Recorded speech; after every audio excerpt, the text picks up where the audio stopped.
My name is Kat Thomas. I'm the Managing Director and founder of One Green Bean, and I had the pleasure of being the chairwoman of the panel which was the jury covering promotions and activations.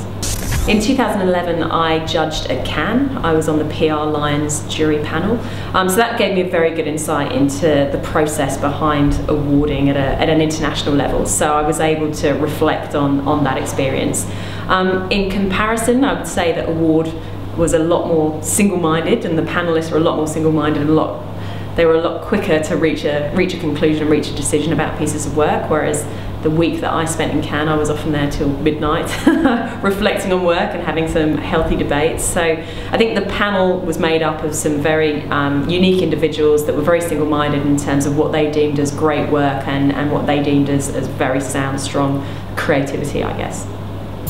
My role really was to not vent an opinion, which is quite unusual for someone in my position, but really just to sort of keep people moving forward and progressing through the process in terms of reviewing the work and then having a discussion around it.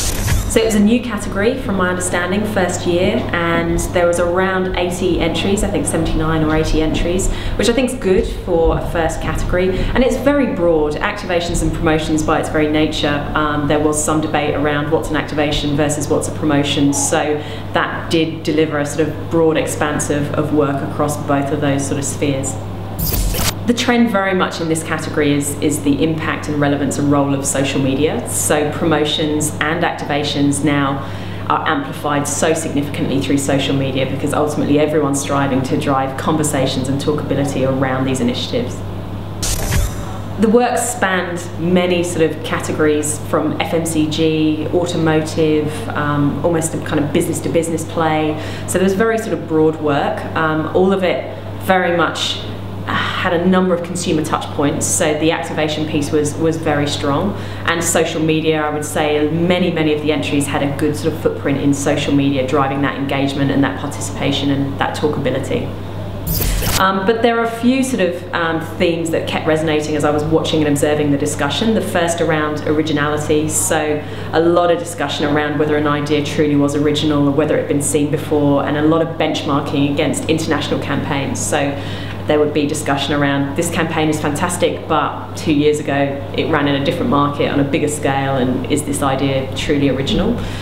Then there was a lot of discussion around utility, whether it actually added value to people's lives, whether it sort of made a difference, made an impact in terms of being useful.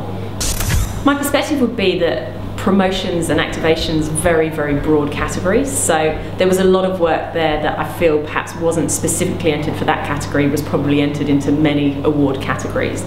So I think standout opportunity for me would be to be very sort of single-minded around why this piece of work is appropriate for this specific category, and that would certainly be advice for people that are considering entering next year, would be demonstrate the promotional attributes of this campaign or the activational attributes of this campaign.